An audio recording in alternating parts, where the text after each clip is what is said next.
Hello, good afternoon, Lourdes. Nice Hi, to good see afternoon. you. Right now, you just have, well, welcome to the, what is today?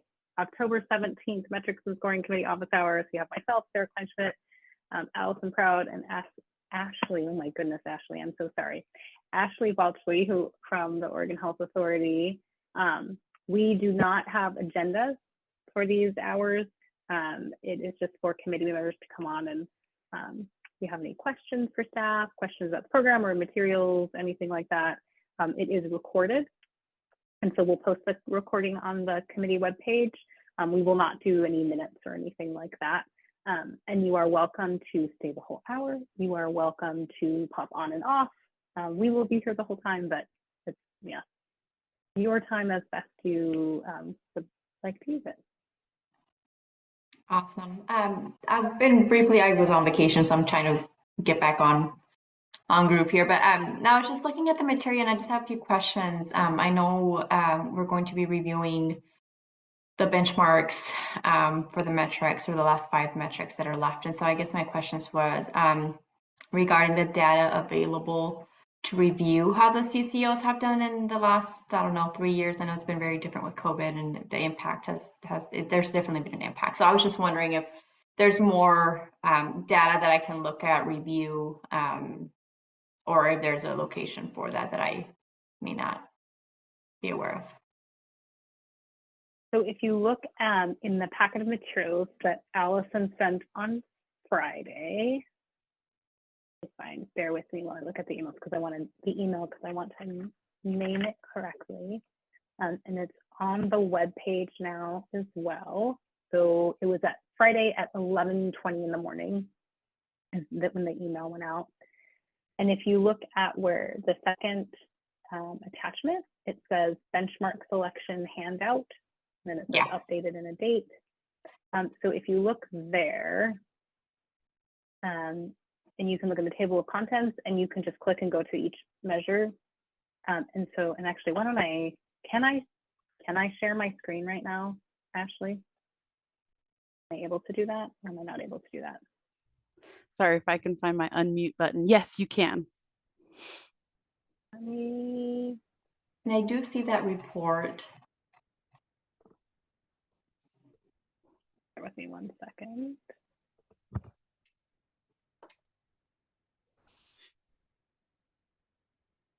And I'll see if I can. Ashley and I were talking about technology before this, and I am allergic to technology. So can you see? Works perfectly. It should say awesome. So I'll just show you the example. So this is one of the measures for which you haven't made final benchmark decisions. So childhood immunization status, and on this, so you have shows state CCO statewide performance since 2019, and then we have the range across CCOs. And then we have below that, you can see the benchmarks and improvement target history. You can see what the targets have been historically, as well as the improvement target floors. And then we have the range for the improvement targets because the CCOs don't have to specifically meet the benchmark. Depending upon where they are, they can meet the improvement target and still achieve the measure. And then this is a bunch of national data that you can look at to see how performance has been nationally from other Medicaid health plans. And then this shows the percentiles for the CCOs. So you have that. And then the other thing, I'm going to stop sharing my screen. I'm going to post in the meeting materials. We have our performance dashboard. I will. Oh, hello, Manu. Hey, how's it going, everyone? Hi, Sarah. Hello. We have Lourdes with us today, Manu, who is Lourdes Echechari is the vice chair of the Metrics and Scoring Committee. Manu, Lourdes is one of our new committee members who will be joining the committee at the meeting on Friday. Hi, Lourdes. Congratulations for joining, and thank you for being a part of everything that we're trying to build for our future. Thank you. Sorry, I'm not on camera. I'm driving right now. But you look like a lovely person, and I'm not sure if I look like a lovely person, but such a random weird thing to say. I'm so sorry. But you'll see my face on Friday. So yeah, I'm gonna go on mute as I just realized I put my foot in my mouth. So it was a pleasure to meet you. But are we? But actually, Sarah, are we gonna do introductions on Friday, or can I kind of take the time to have the introductory conversation with Lourdes? We are going to do it on Friday, but you're welcome to have that conversation now. Can I show Lourdes one thing before you do that? Yes, please do. And just a reminder for Manu that we are recording, and this will all be posted on the committee webpage. So in the chat, I posted a link to our metrics dashboard, and I'm going to share my screen again.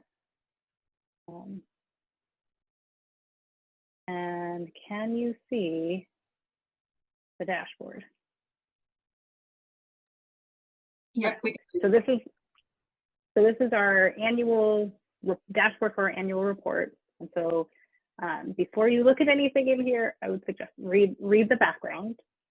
But then for those 5 measures, if you want to look more at more performance history, if you go to overall performance here, this tab, just for a minute,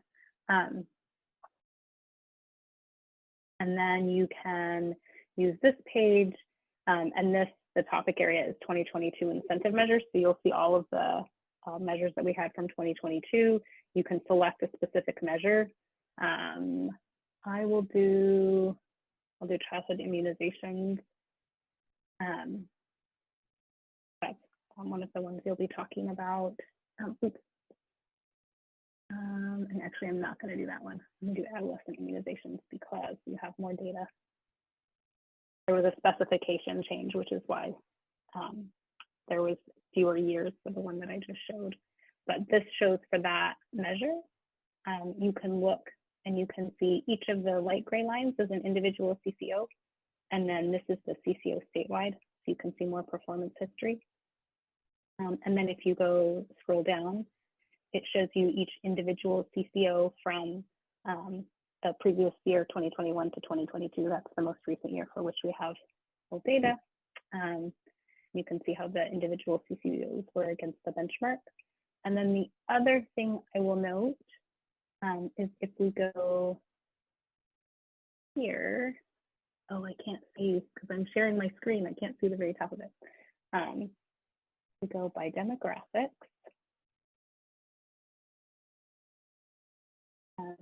And this, again, please read the caution, just noting about these data. So we're going to go into race, ethnicity, and language data, as well as we have disability for the first time this year for each measure.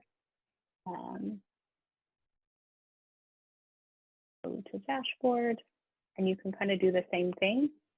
And so then you can see for this measure, let's scroll down, and you can look at performance by, right now I'm looking at racial and ethnic groups for this particular measure.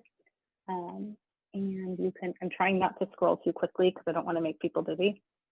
And then you can also, you can look at CCO statewide, you can look at individual CCOs, you can look at the incentive measures as well as the other measures, and then you can select a specific metric.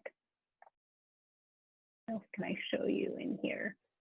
So right now, okay, this is what it's when I'm sharing my screen, it's a little hard to see for me. So this, you can have these different tabs. So I'm looking at race ethnicity. If you'd like to look by language, you can click that.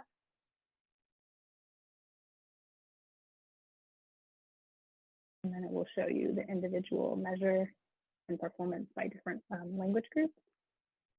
And then we also have the same, you can also look by disability, which is quite cool. This is the first year that we've had disability in this dashboard. And then this gives you all of the, before you go in and look at the data, the cautions about each individual type of data and the limitations of the information available to us.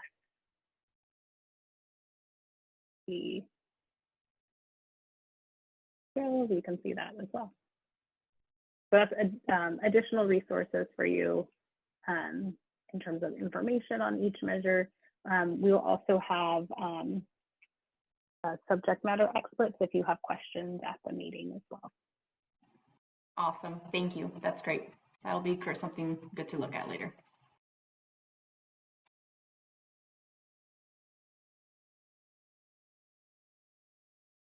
Manu, did you want to do your introductions now? Yeah. Lourdes, is that all right? I know I think you had other questions too. Oh, I'm so sorry. I didn't mean, Lourdes, please continue with your questions. And if we have time, then we can connect after. And if not, then we can connect on Friday. Oh, no, you're fine. That was my biggest thing, is just if there was other resources that I could use to look at the data. Okay. Did you have any other additional questions that you'd like to share? No, I'm okay. Okay. All right. So would you like to introduce yourself first, or would you like me to? I can go ahead and introduce myself. So as you know, my name is Lourdes Reyna. I'm the Community Health Development Director with GOBI and EOCCO. Really, my role pertains to working within the 12 counties and working with the community. So I work a lot with community-based organizations and our Oregon Health Plan members as well. I've been in different roles, but the majority of my work has been done in the community and working with the community members, like I said, community partners, clinics as well. And a little bit myself, I'm a CASA, I'm a foster parent. I take children in my care. I usually take newborns. I don't know, I have a thing for newborns. And let me see. I think that's it for now.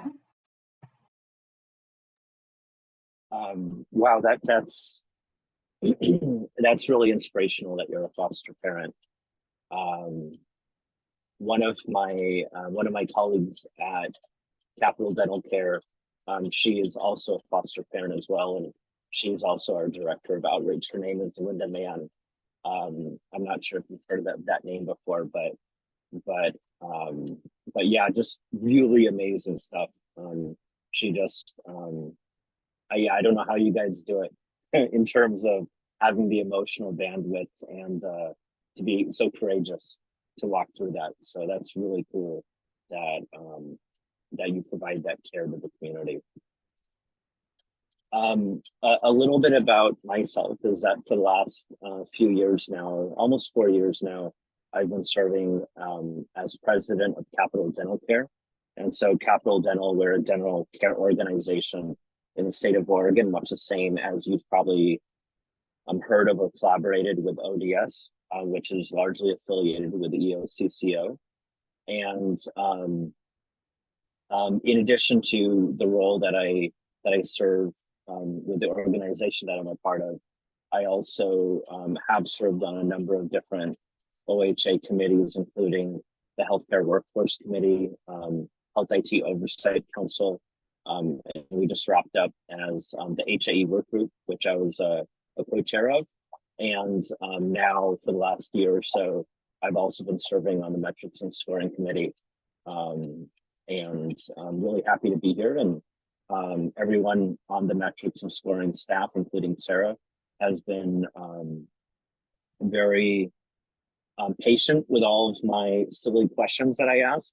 And they've been awesome with just being patient with me, as I tend to ask the same question, sometimes multiple times. A little bit about me. I have 2 dogs that I sometimes lovingly think this, and also when I'm frustrated, still think this, that my life tends to revolve around. Yeah, they've been with me since around the time that I started at Capital. So we've kind of grown together in this role that I've had. Prior to being with Capital Dental Care, I served as a kind of a dental director overseeing general dental offices in California and Nevada. And prior to that, I was a dental director for a community health center and urban IHS clinic down in Santa Clara County of California. And then I would also probably say that this is my second career.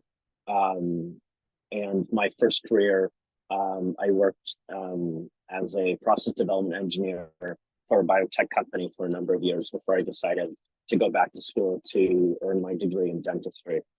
So that's a little bit about me. So if you have any teeth related questions or like how to do oral health on a newborn, more than happy to go into the depth on when to do what and how to do what and stuff like that. But that's a little bit about me. And yeah, and just again, pretty mind blowing that you're a foster parent. That's really amazing stuff. Thank you for sharing that detail about yourself.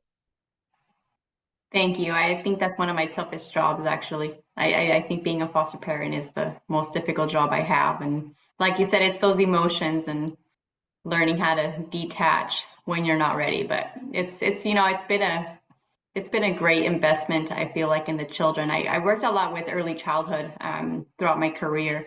A lot of it has been working with families directly or helping them be able to access healthcare, be able to access insurance.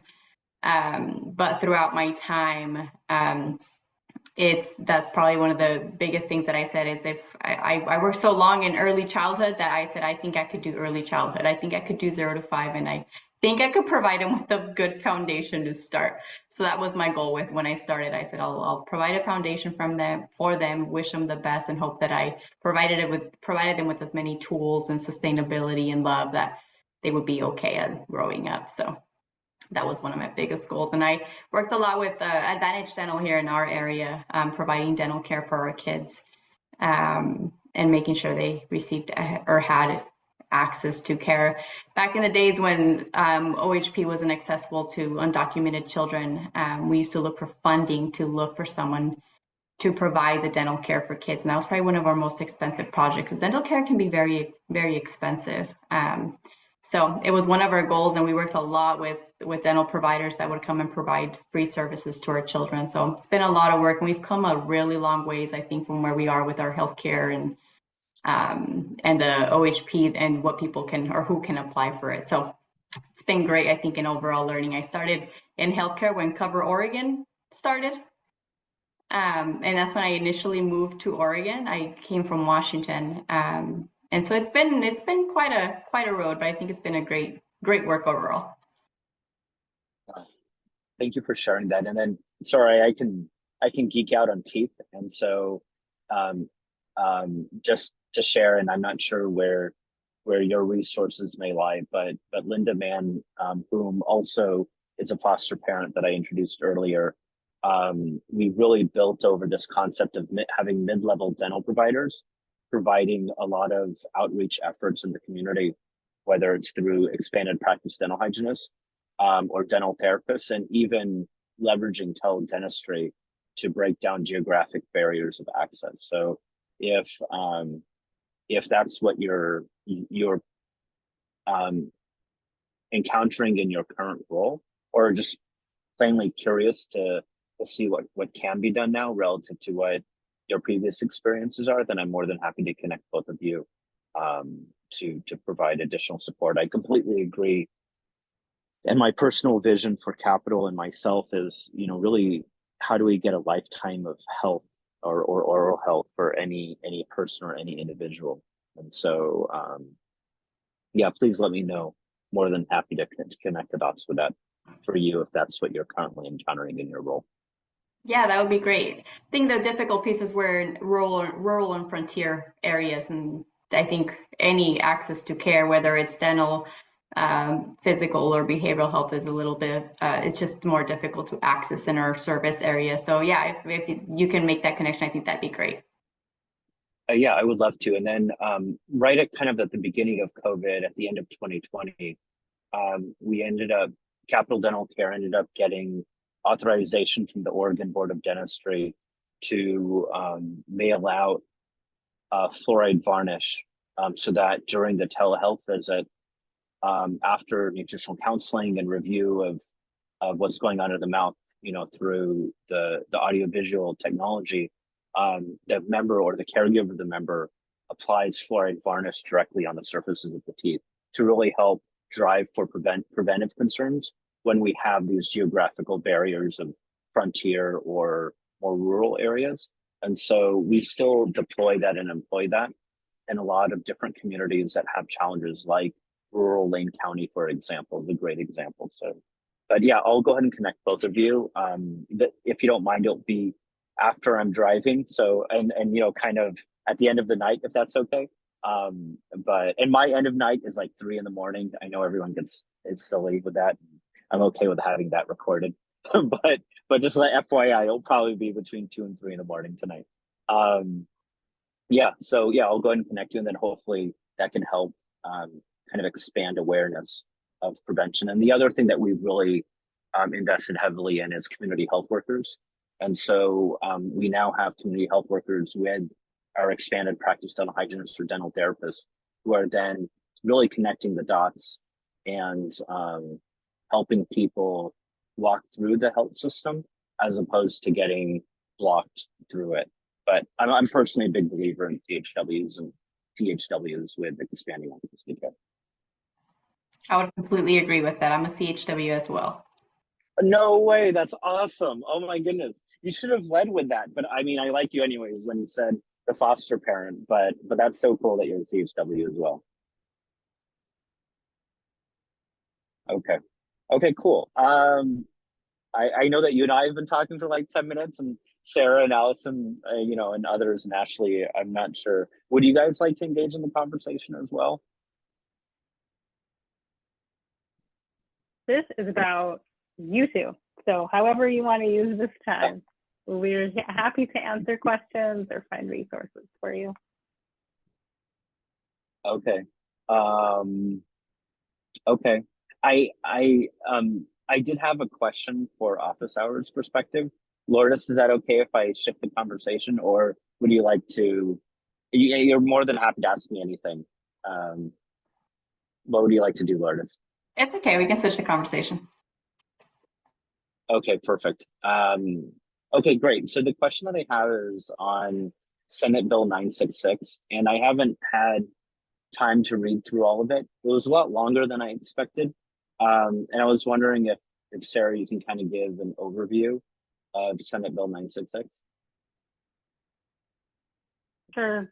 I will give an overview of Senate Bill 966 as it relates to the incentive program.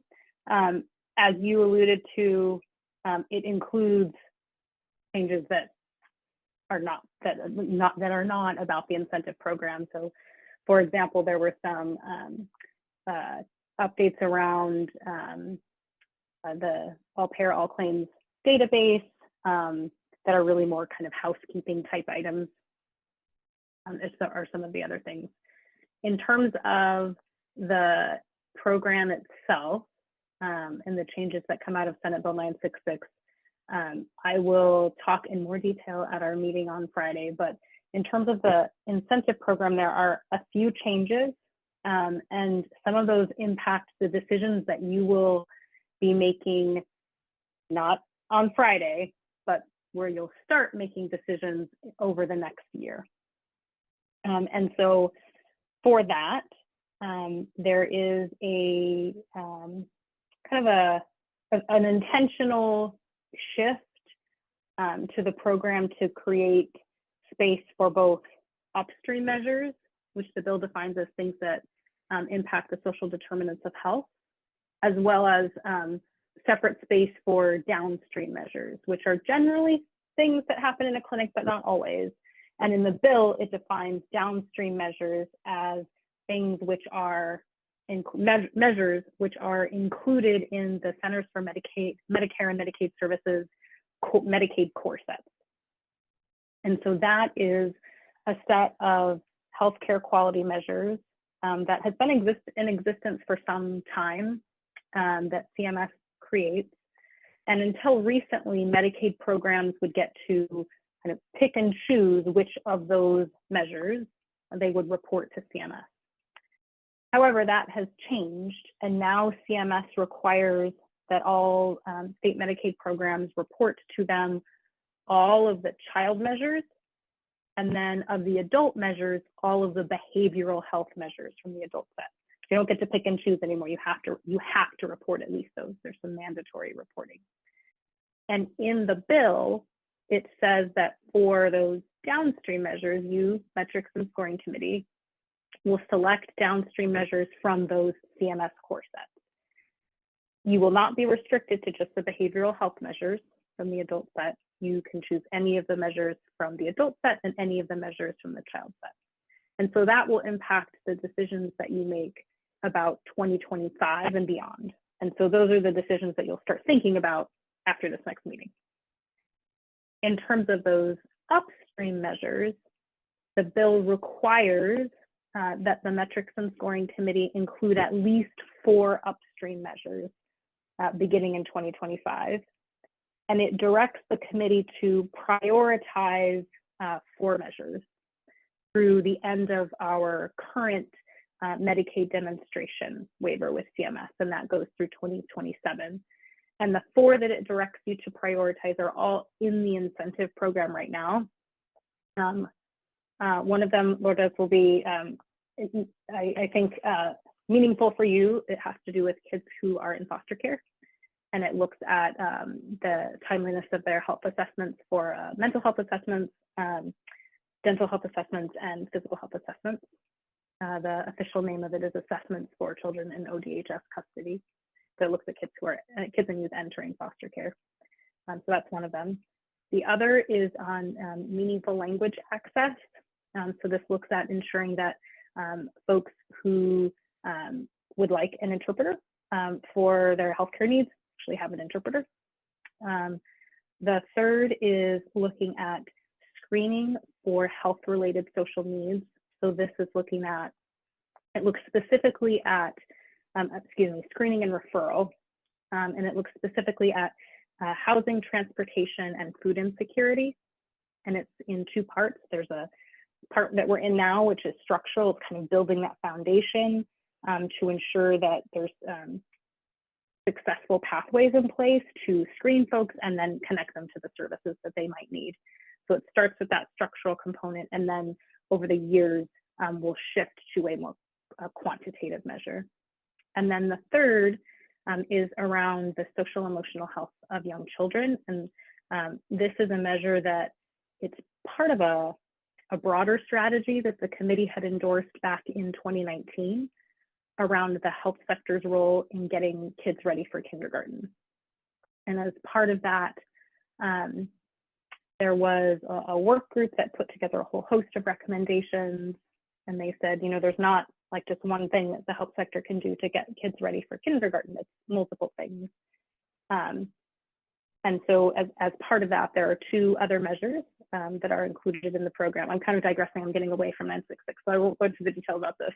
But the third that is a part of this strategy is around the health sector's role in improving the social emotional health of young kids. And like that, social needs screening and referral to measure, it's also in 2 parts. It has a structural component in which CCOs are working with community partners.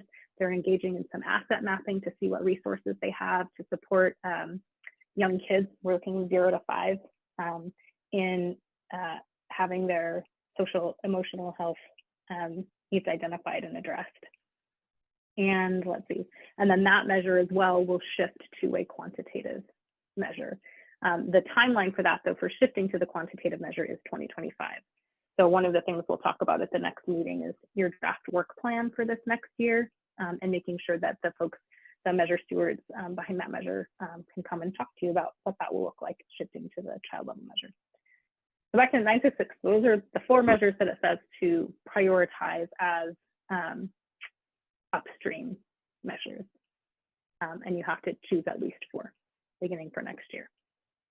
And those are largely the structural changes that will to the program that will impact it this next year.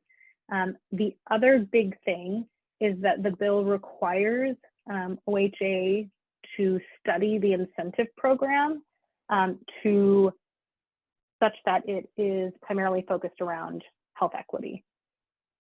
And that study is ongoing. We're working with our teammates in our OHA has an equity and inclusion division, so we're working with them on the scope of work for the study, et cetera, and a report from that study, which would include recommendations, has to be to the legislature by September 15th of 2024. And I should also say the legislation says that for that study, that folks whose health is most impacted by the program need to be engaged, as well as CCOs and providers and health equity measurement experts. So that's kind of the broad overview of Senate Bill 966. Okay, Sarah, thank you. Do you mind just going back to, so I'm trying to track this. So we, so we have the 4 upstream measures. And in addition to that, there needs to be 3 adult behavioral measures, as well as some kids ones. I wasn't tracking that component that you had shared earlier about what's required for CMS. Okay. Yeah, do you mind restating that? Yeah. So, and I think I confused the issue because I talked about the reporting that we as a state have to do to CMS versus the program. So in terms of the incentive program, Senate Bill 966 just says that you have to have some downstream measures. It doesn't tell you which measures, it doesn't tell you how many. But what it does tell you is that downstream measures have to come from the CMS core set. So you could choose 2 of them, you could choose all of them. You are not limited to the behavioral health measures, you are not limited just to the child measures, you are not limited just to the adult measures. It's just that essentially becomes your menu of measures, if you like, for the downstream part of the program. Okay, and I think another follow-up question is that, just so that I'm clear, and Lourdes, I know you're kind of new to this, so what we're speaking about, and if you know already, I'm sorry for restating, but what we're really speaking about is what the measures will be for 2025. So the measures for 2024 were already determined in June, July, and we're finishing up and wrapping up what the improvement targets or the benchmarks and improvement targets will be for 5 more. On Friday, we need to make a finalization of that for 2024. And what we're speaking about right now is what the 2025 measures will be. And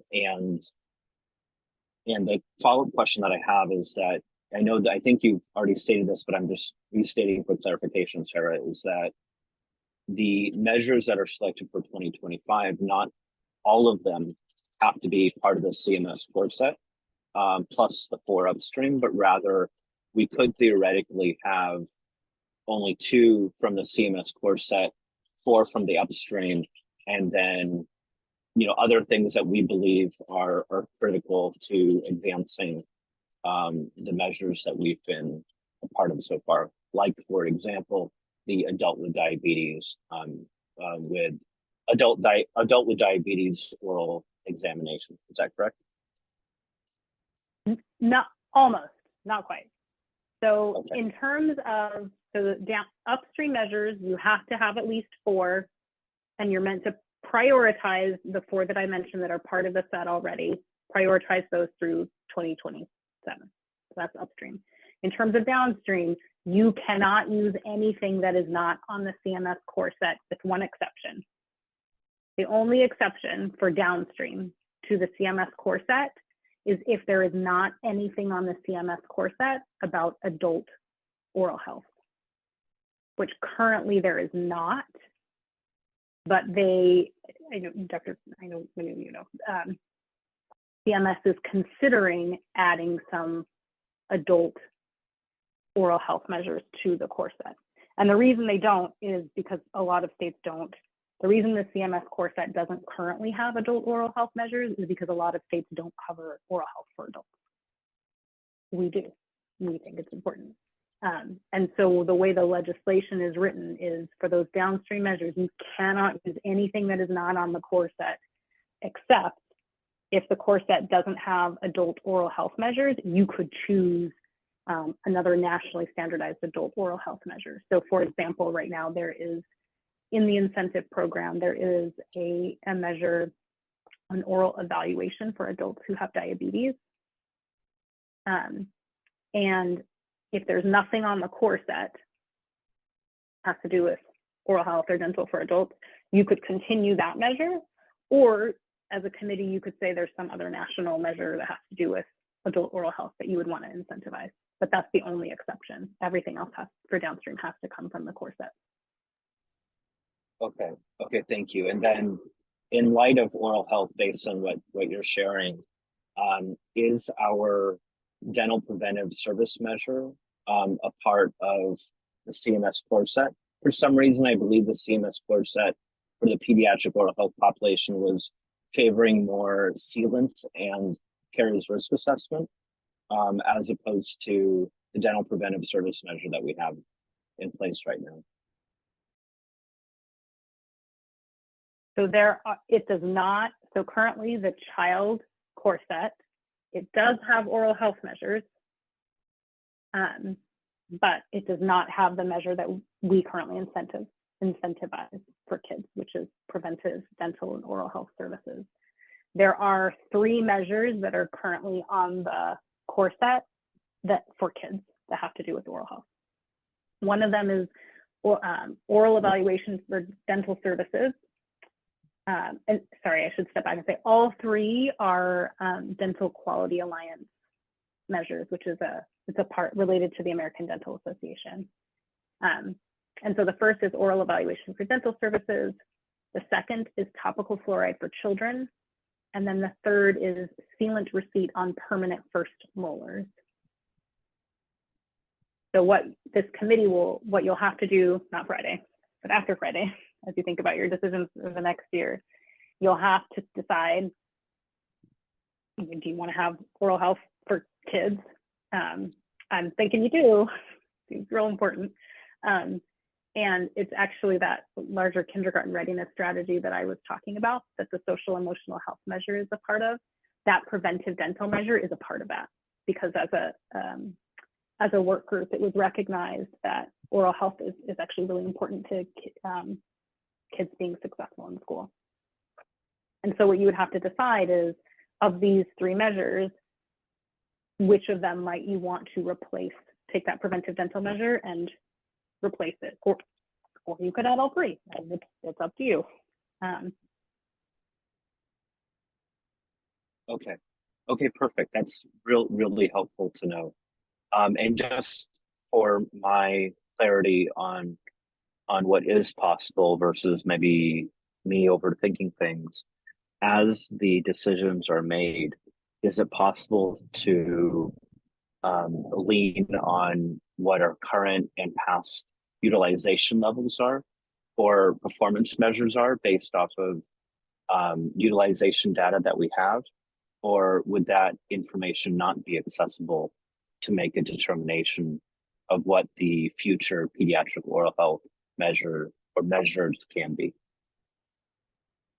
Yeah, we will run it. I mean, we've been looking internally as well to see if the agency will make a recommendation to you as well. So yeah, we would definitely be running these data so that you can see what rates look like across the 3 of them, across the CCOs. And then also kind of, delving into what exactly they're measuring, right? So for example, if you're looking at like the measure on topical fluoride varnish, right? Like that's not going to have, you have to have teeth to have fluoride varnish, right? So like thinking about the ages that you might miss out or include for each of the measures. But yeah, we will definitely be delving into what the specifications are, and the technical specifications, just like what's actually counted and what's not of these 3 measures, and then what performance looks like. Okay, perfect. And then kind of expanding beyond oral health, and particularly the dental preventive service measure not being a part of the CMS core set for pediatric oral health, are there any other of our own measures that have that challenge with the CMS core set, or are all of our other measures in line and aligned with the CMS core set? So the upstream measures are not on the core set. Per the legislation, they don't have to be. So those 4 that were highlighted are not on the core set. Right. The ones that are aside from those 4, there are 4 other measures that are not on the, there are 4 measures that are in the incentive program that are not upstream and not currently on that set. And those are preventive dental and oral health for kids. So the measure we were just talking about, oral evaluation for members with diabetes. We also alluded to it because that's an adult measure and the CMS core sets don't currently have adult oral health measures. Screening, brief intervention, and referral to services, looking at unhealthy drug and other substance use, alcohol and other substance use, is not on the core set, nor is cigarette smoking prevalent. So those 4 are currently incentive measures that you would not be able to use as downstream measures for 2025. Got it. Okay. Okay, thank you. This has been really, really helpful for me. Lourdes, as well for me, Lourdes, these opportunities of office hours and my meetings that I've had with Sarah have really helped me understand the big picture, which is something that I personally need to best understand where everything fits. And so thank you, Sarah, for that, for your time to provide that to me. I don't have any other follow-up questions right now.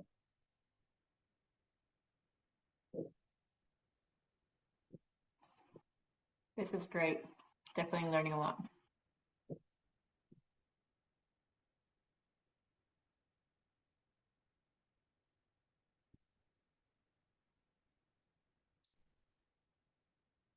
Okay, very cool. I'm sorry, but I'm gonna have to jump off right now.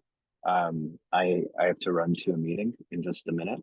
But Sarah and everyone, thank you so much. And Lourdes, it was a pleasure connecting with you. I'm sorry I'm not on camera again, but I look forward to meeting you virtually, officially on Friday. And you know, if there's anything that comes up, you're more than welcome to reach out.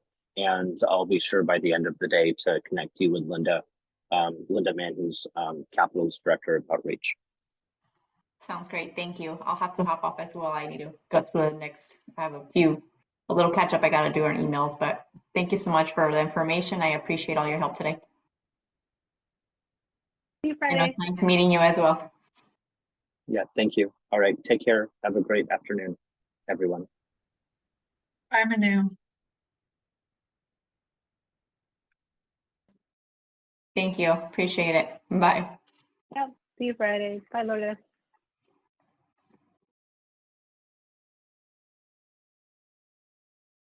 So let's stay on. In case anybody should stay on until 5 in case anybody else jumps on. But I'm going to mute myself and shut off my camera.